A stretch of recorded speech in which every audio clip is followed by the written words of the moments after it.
And welcome. Thank you for coming along on this. It may be just turned the afternoon if you're based in the UK, but if you're based internationally, it could be the afternoon or the morning. Thank you for taking the time today to come and listen about the Postgraduate Advanced Certificate in Educational Studies and Educational Assessment, and to this drop-in session and Q&A. It's a great pleasure for you to hopefully for you to learn more about the course and to learn more about how hopefully it can help you in your professional development now and in the future. My name is Simon Child. I'm the co-course director for the Postgraduate Advanced Certificate, or PACES for short. We'll be using that term throughout the presentation, and really what we want you to come away with by the end of this session is maybe to be inspired to look further and to consider the course and its potential for your professional development in the future. Learn some of the key facts about the course, how it's structured, so it can give you a sense of how it may support you, and also learn and listen to one of the students as well, who's taken part in the course over the last 15-16 months. There'll also be an opportunity for questions. So I'll do a short presentation giving you some key information about the course and the application process. I'll give you maybe 10 minutes for questions soon after that. There'll then be an opportunity to listen to George, who is one of the students from the course, and then there'll be hopefully some time at the end for further questions. So hopefully you find it an informative and inspiring session. Just to give you a very quick overview as to what we do at the Cambridge Assessment Network, who collaborates with the faculty. Just a little bit of background. I'm the head of assessment training at the Cambridge Assessment Network, and we offer a range of professional development solutions related to the principles and practice of assessment design and delivery. We're a CPD accredited training provider, and we've been working with the Faculty of Education on the postgraduate course since 2015, and in 2020 we redeveloped the course, and we'll be able to give you some more details about what the differences are and what the exciting changes we've made over the last year or so. But the network is CPD accredited, and these are just some examples of the types of online training provision that we currently have at the moment, going from A101, introducing the principles of assessment, A102, introducing assessment practice, A103, introducing data literacy, and A104 for those budding psychometricians, psychometrics in educational assessment. We also have assessment practitioner workshops that are very much focused on practical assessment delivery and design. So if you do want to find out more about any of those things, you can click on the link in the presentation that you can see on screen now. But really what we wanted to talk about in more detail today is the PACES in educational assessment. And to give you a little bit of background, it's a collaboration, as I mentioned before, between Cambridge Assessment and the Faculty of Education based at Cambridge. This version of the course began in 2020, but the next cohort is starting from late September 2022 to December 2023, and it's a part-time course. So it's built with practitioners or people that may be in full-time employment or education in mind. It's worth half a master's at in terms of credits, so it's 90 credits. A full master's is 180 credits. And to give you some information about who is typically taken the course in the past, it's been completed by teachers, members of examination boards or awarding organisations, university staff, members of professional organisations, educational ministry members, and many others. Essentially, it's designed for anyone that's interested in knowing more about the real detail and in-depth understanding about principles and practice of assessment from around the world. We have UK and internationally based students. So as the next point says, it's open to international student applications, and the application deadline is the 24th of June this year coming. These are the learning outcomes. So we aim to give you an in-depth understanding of the key concepts and issues within the field of educational assessment, and this idea of building a critical and reflective approach. Essentially, through particularly through the assignments, but also through the course content, we really want you to challenge some of the assumptions that you may have come with about assessment design and development and principles. and apply those new ideas that you may have had to your specific professional context. And that's really something that we hammer home throughout the entire course. We're looking for you to think about how what changes you may be able to make in your practice going forward on the basis of what you've learned. You also pick up skills related to research methods, including critical awareness of some of the theories around good research design, ethical issues, and those sorts of things. Particularly in assignment 2, which is part of unit 2 of the course. One of the key things is you building up a suite of skills to be able to conduct a small-scale research project, and that's something that you build up that capacity over the course in its entirety. And also to look at, as I mentioned before, it's very specific to your own professional context, and the nature of the assignments is such that we often leave them relatively open, so you can decide which direction you want to go in, depending on what your particular interest or you may have a particular assessment in mind that you really want to focus on. And also we develop your skills in planning, organisation, and academic writing. So this is an overview of the course structure. So you can see there are 4 units here. Each student takes 3 units each. So they take unit 1, all the students take unit 1, which is on the principles of assessment, and that's between September and January, over maybe 10 teaching weeks. Students then get a choice of whether to go down the route of assessment design and evaluation or assessment for learning. So it's a free choice for the students there, which one is of most interest to them. And then finally, we have quite an exciting unit called Unit 3, which is on the topic of issues and debates in assessment. And as it mentions on the slide there, it's very much a blended learning approach. So within each unit, there's a mix of day schools, which are currently anticipated to be held online this year. So there's no barrier to people having to come to Cambridge. So there's online day schools, there's VLE content housed in our learning environment that's based on Moodle.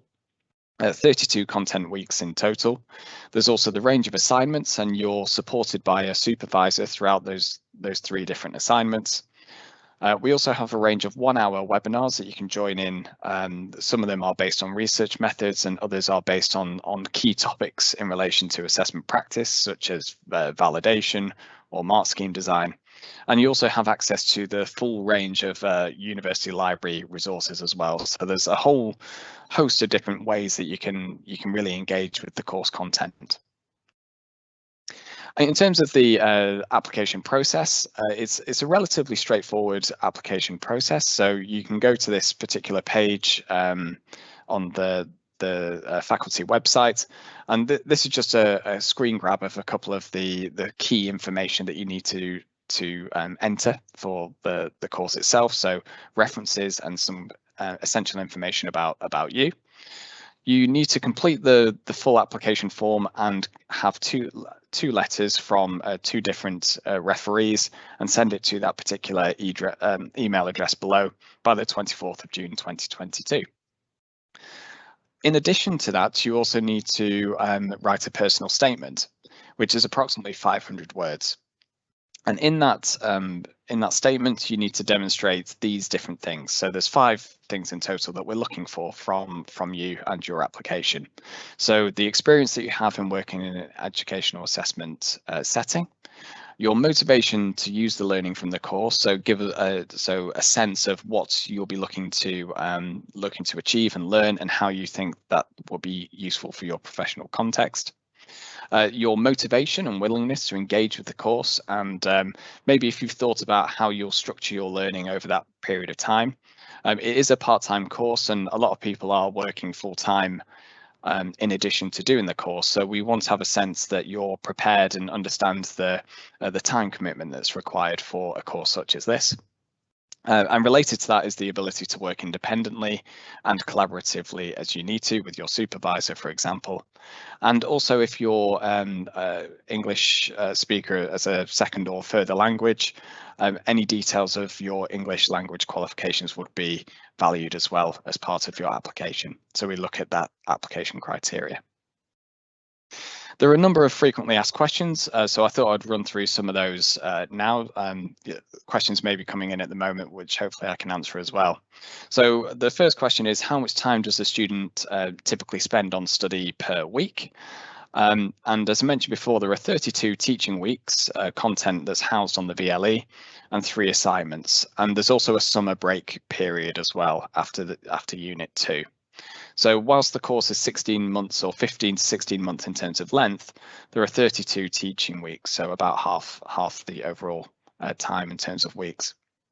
And we recommend about 5 to 6 hours study per contact week. It can be more or it can be less depending on the kind of bottleneck periods. For example, when there's an assignment, there's often a bit more work to do around that time. Do I need to attend the day schools? Yes, as I mentioned before, it's anticipated due to COVID that it's likely that the day schools will be confirmed as being online. So that's a very important element of the course, and we expect the students to attend all the day schools. Can I pay my fees in instalments? This can be arranged with the finance team on a case-by-case basis. So email that email address there to inquire about the potential for paying in instalments. Another question is this course connected to the MA in English Language Assessment? And the answer is no to that. There's no direct connection between the master's course that some of you may have heard of that's hosted by the Institute for Continuing Education.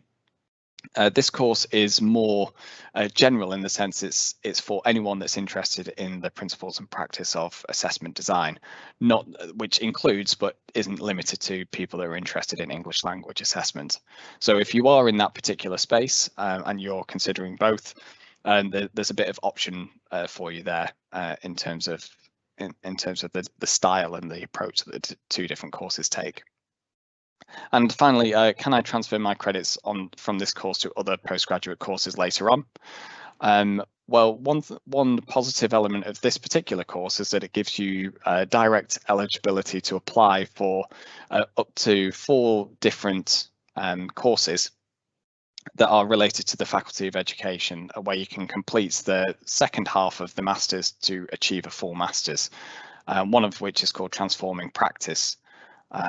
And there's information that we can provide to you there about those particular options. There's some in mathematics education and primary education, so there's 4 different options there. In terms of transferring to other courses that are outside of the Cambridge family, it's on the basis of the receiving institution, so it's worth checking with any institutions that you're interested in whether they'll accept the credits from this particular course. Another common question is, I don't have a degree, but I have professional experience.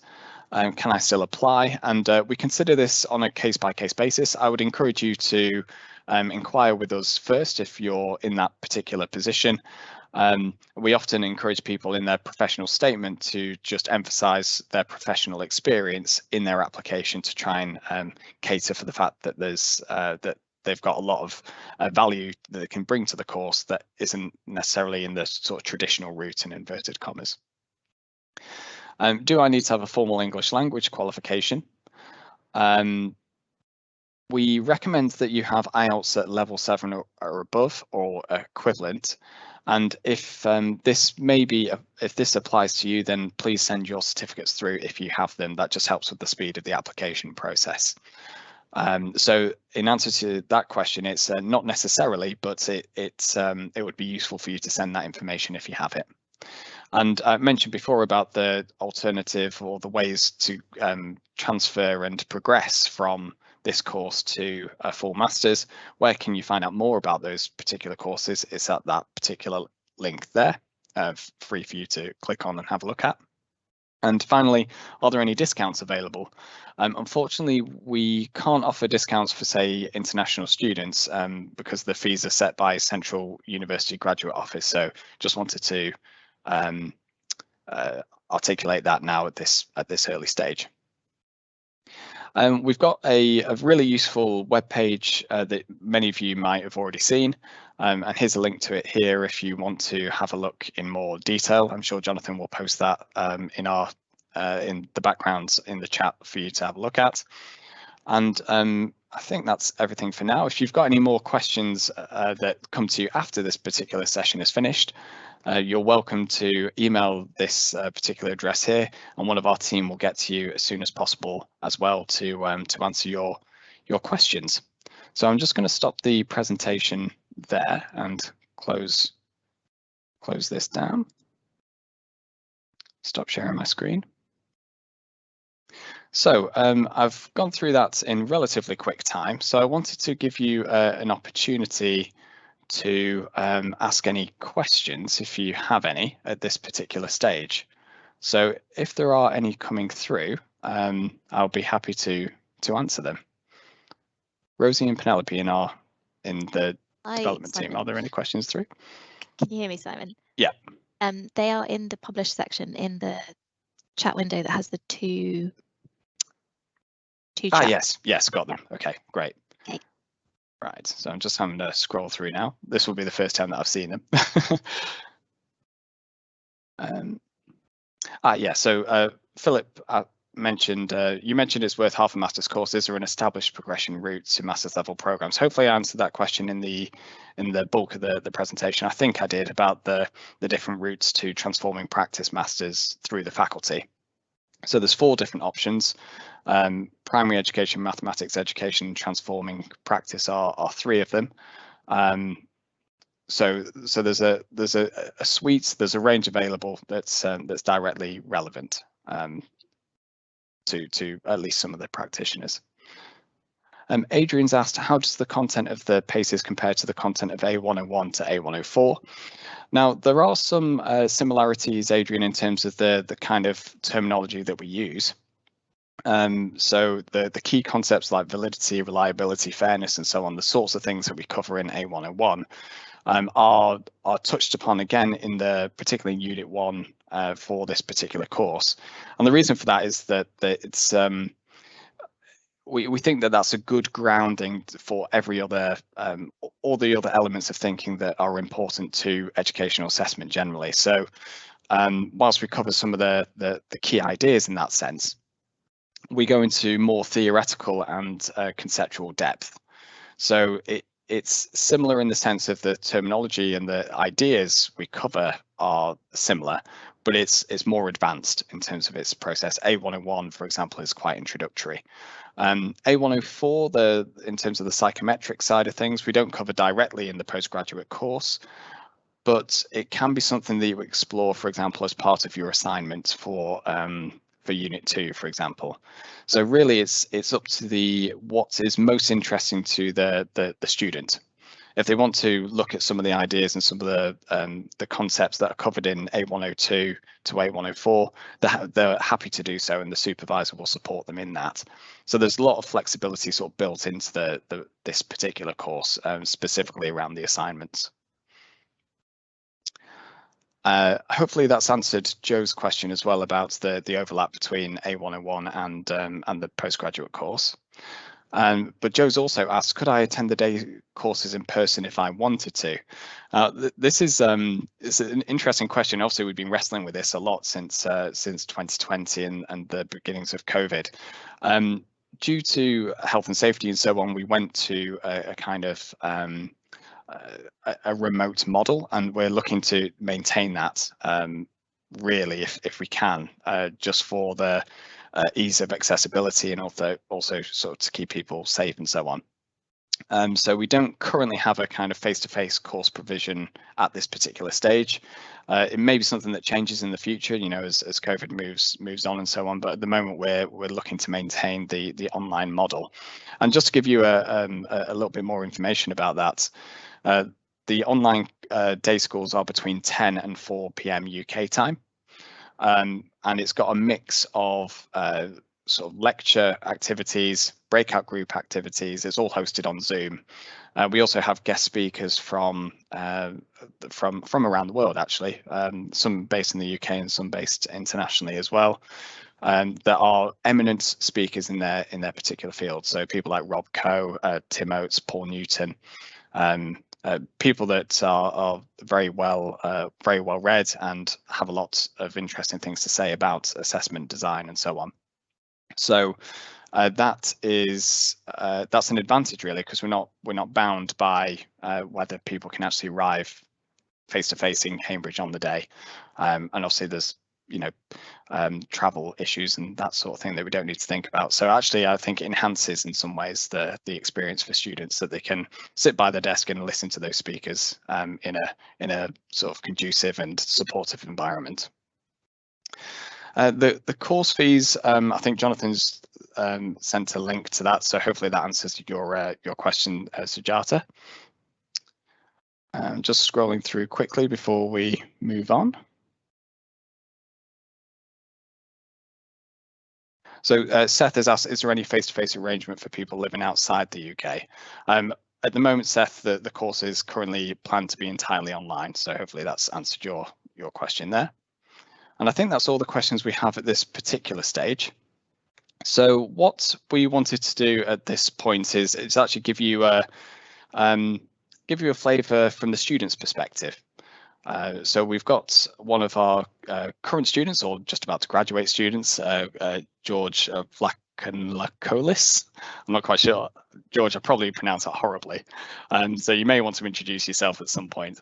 But George is the head of economics at Headington School. And he's very kindly given his time to speak to us today. And we've got a few questions that we would like him to answer for us that will hopefully be of interest to you as the students as well. So George, you want to quickly introduce yourself? Yeah, hi. Can I just make sure that you can hear me okay? Yeah. Brilliant.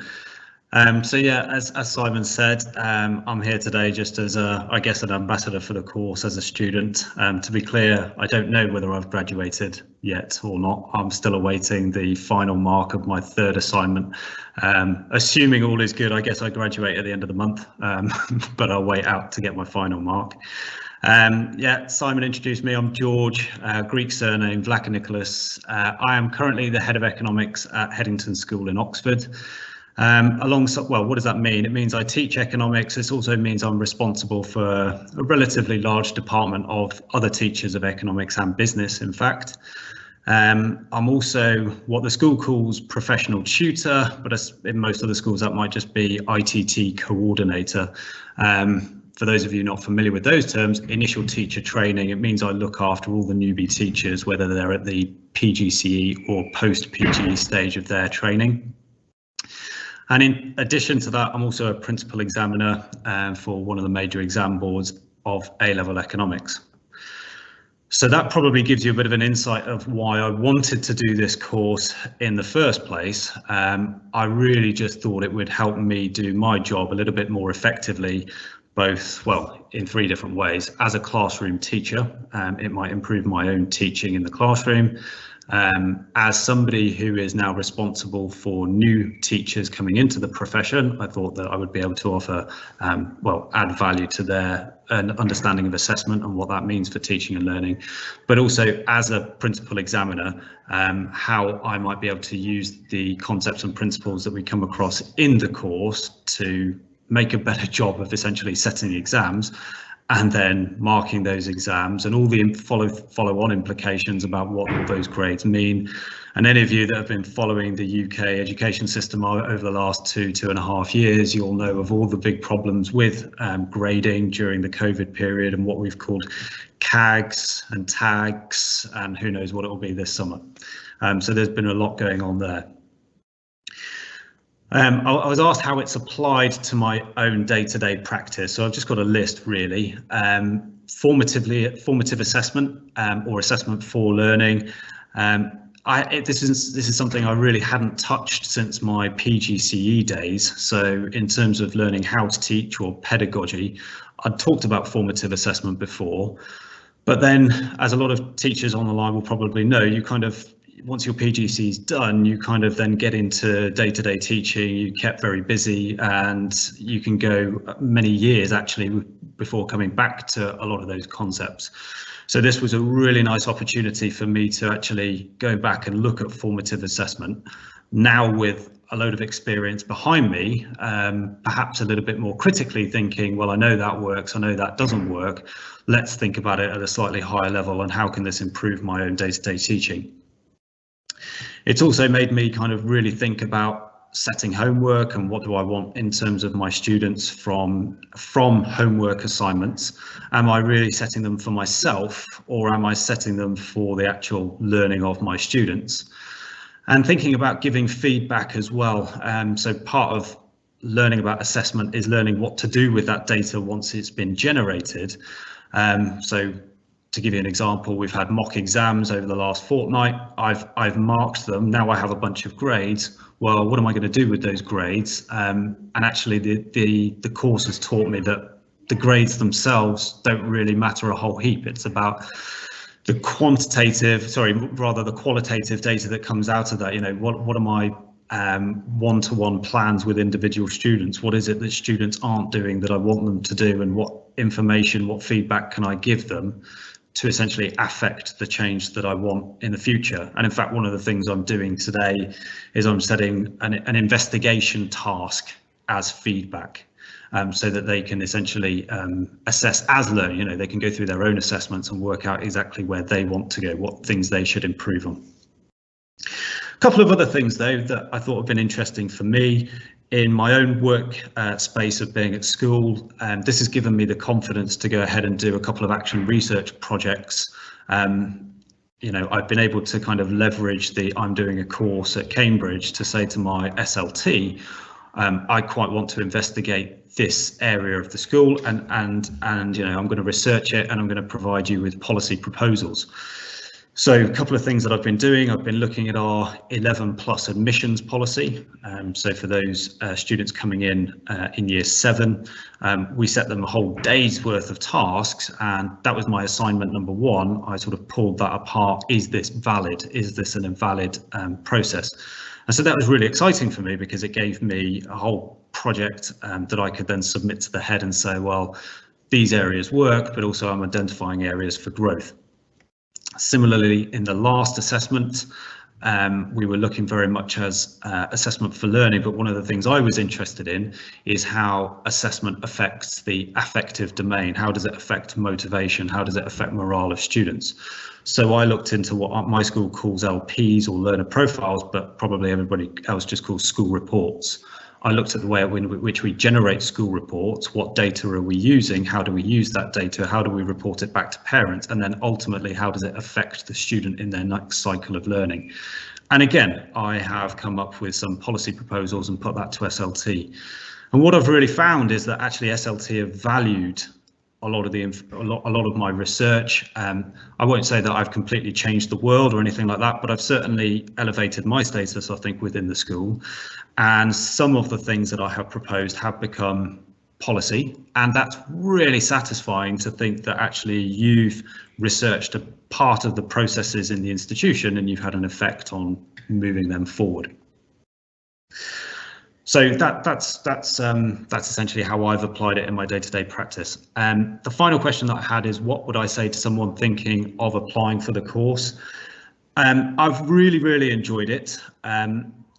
It's all been online for me. I haven't really felt that that's negatively affected me in any sort of way. I think I probably would have enjoyed coming to Cambridge on a few residential visits, but actually all the things that we would have done on residential days, like listening to external speakers, having fora in which to discuss with each other about our own particular jobs and our own particular workspaces, we've been able to do anyway.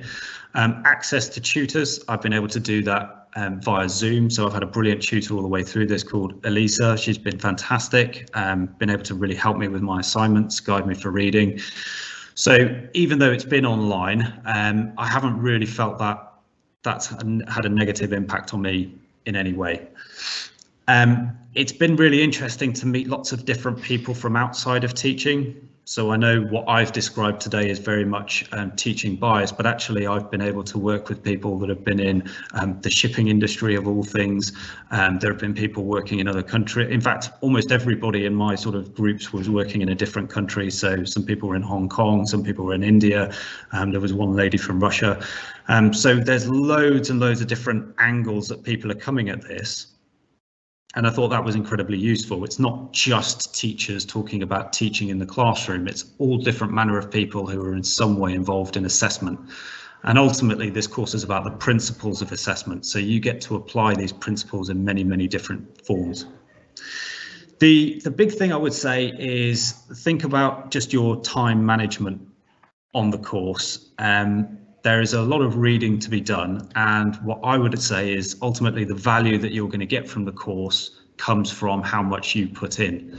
I mean, Simon's already said that you'll be graded on 3 assignments, and that's true. So I guess that's the pass-fail criteria.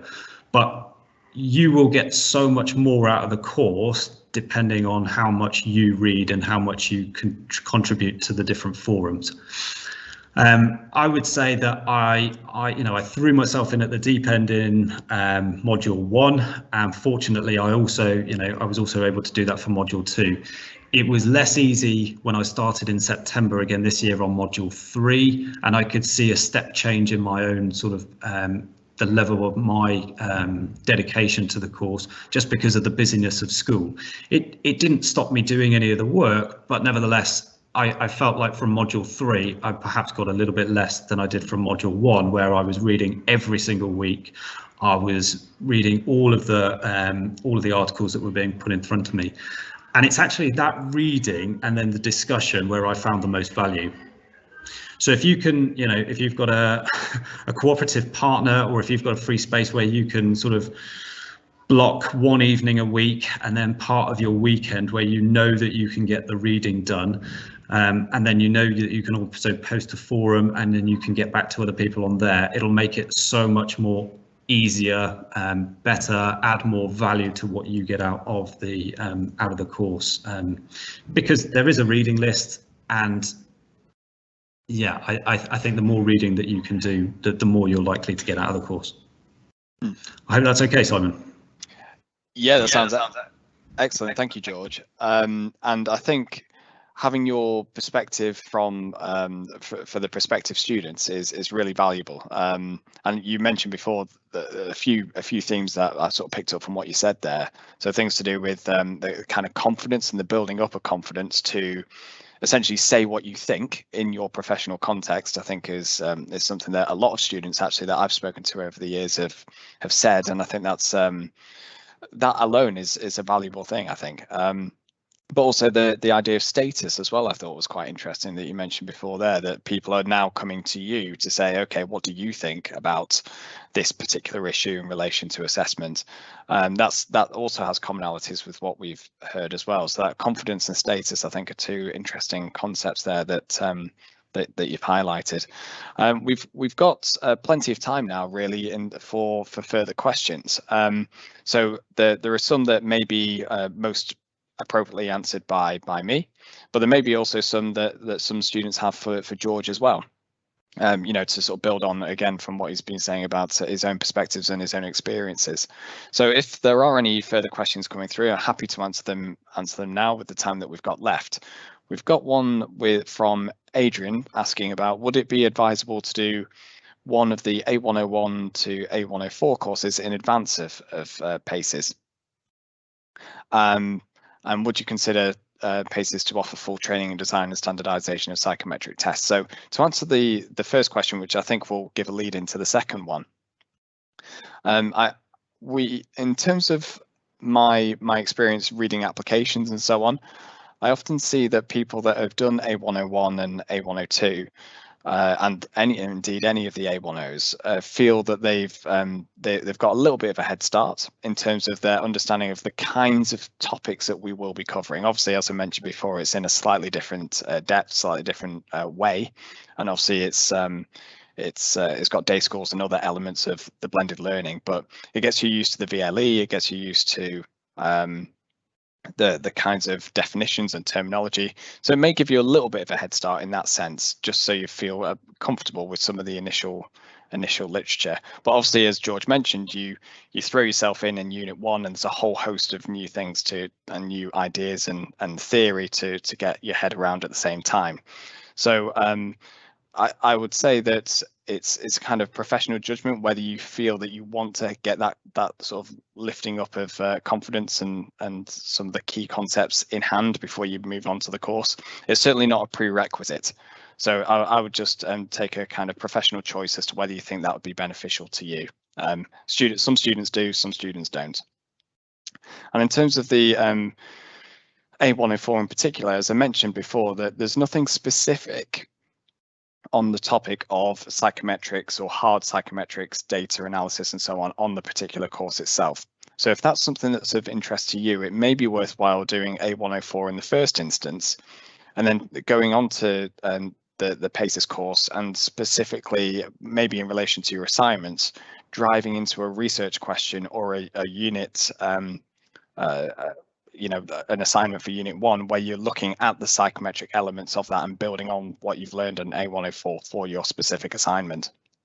That may be a sort of combination to just make sure that that you're covering everything that you want to cover in terms of the skill sets that you're developing and so on. We've got some question for George. We've got from Joe. Did your school offer you any financial support in taking the course? Hi Joe. Well, the short answer is yes, but I guess that's going to be a school, you know, an individual school's decision. I think if you can write your SLT or indeed the governors a nice letter about how this is going to add value to the school, you know, provided your school has the funds available, then I can't see why they wouldn't want to fund it.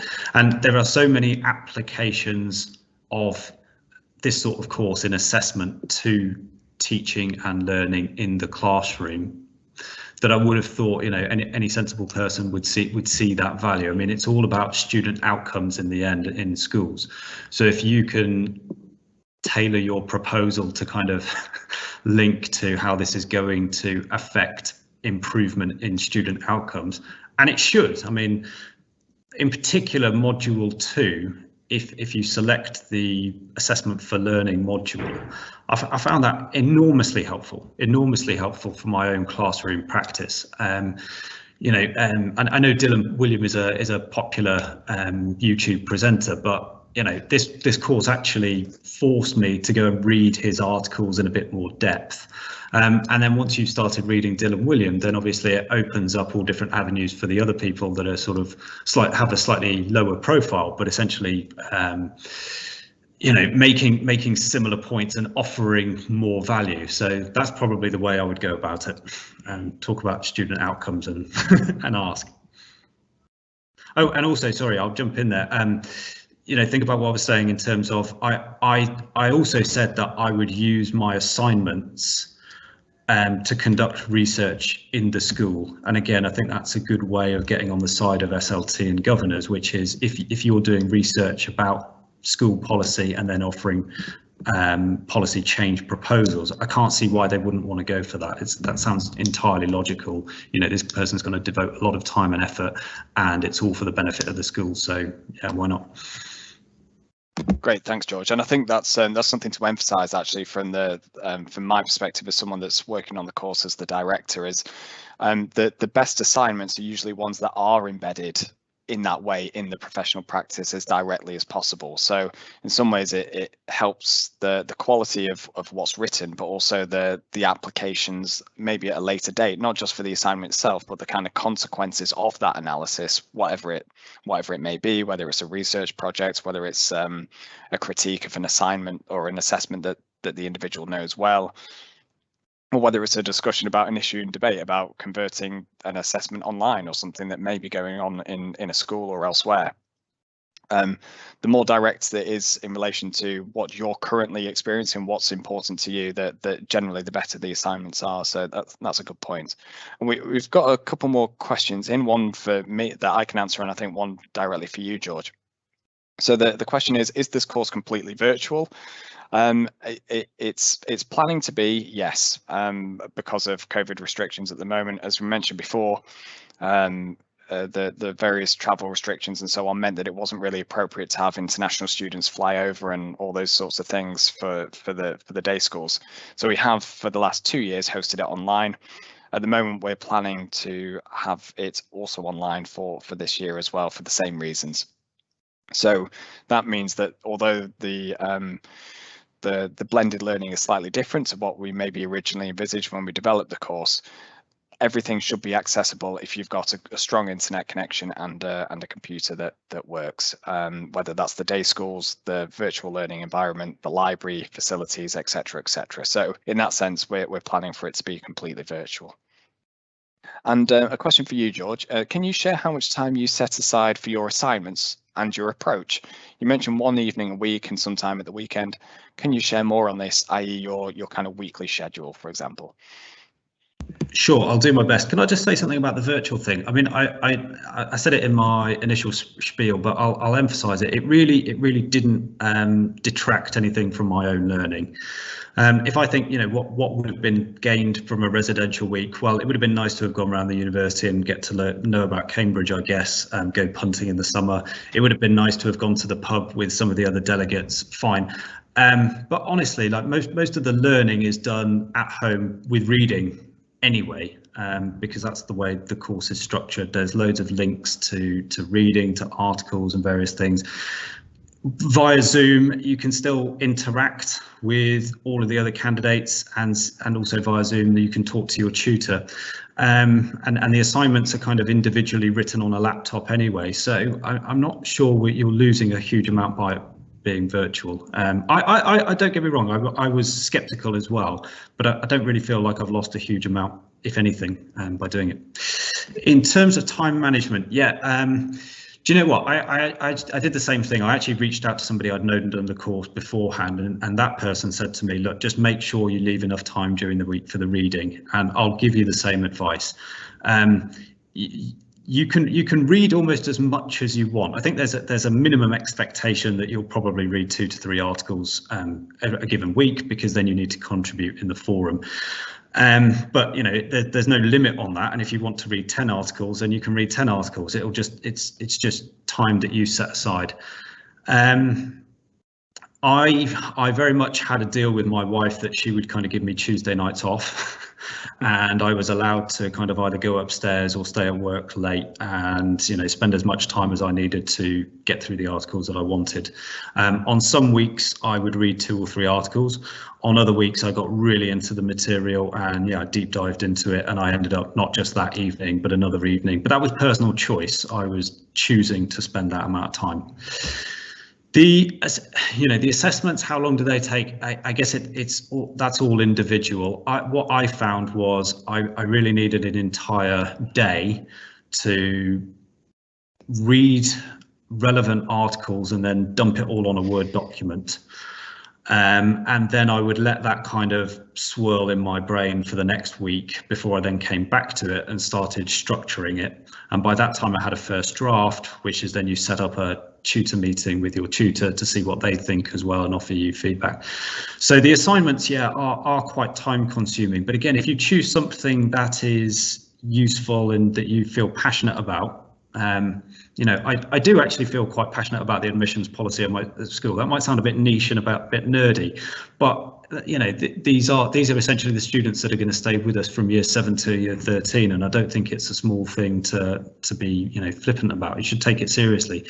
So I got really into that, and I probably lost more than one Saturday. I probably lost 2 or 3 Saturdays doing it. I enjoyed it, and yes, I had a cooperative wife who allowed me that time to do it as well. Thanks, George. We're just, in terms of questions, just waiting for a final opportunity if there are any others to come through. In terms of there's a final comment here from the person that asked the question about the virtual course. Just wanted to know if it's acceptable at various countries. I think, if I interpret that point correctly, I think it may be to do with maybe time zones.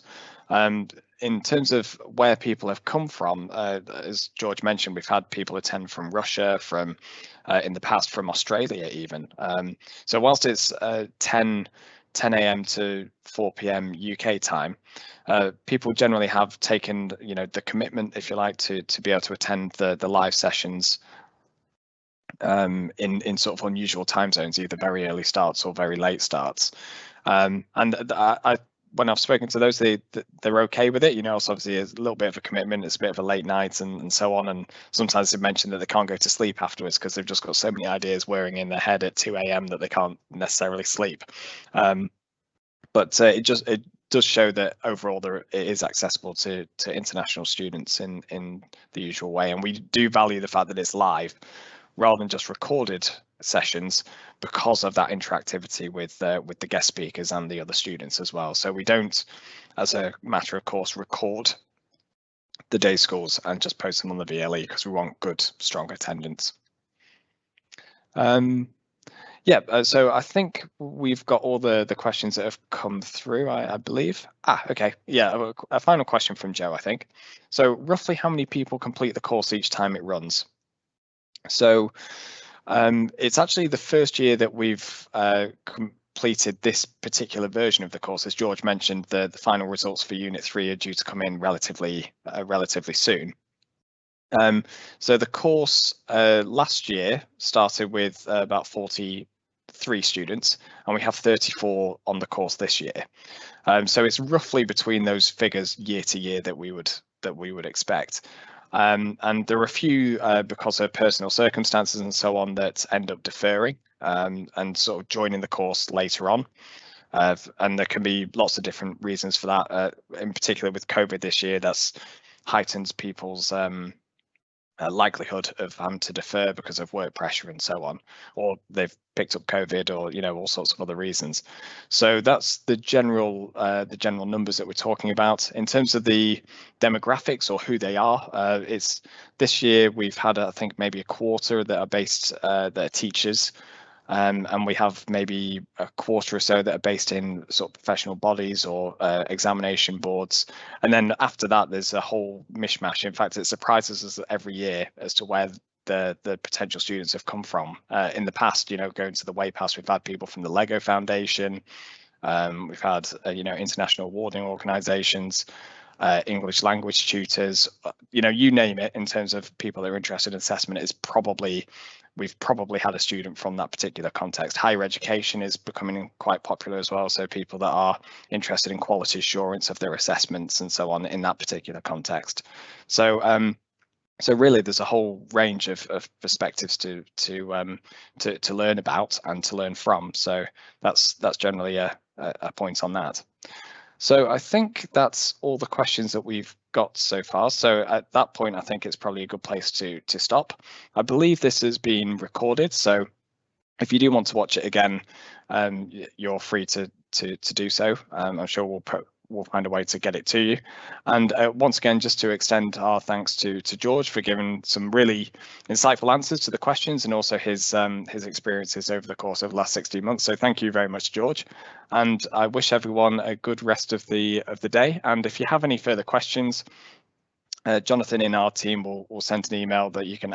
In fact, he's just done it. Any further questions can be emailed to that email address, and we can get back to you if you hopefully with the answer to your query. So thank you for your attention, and have a good rest of the day. Thank you very much.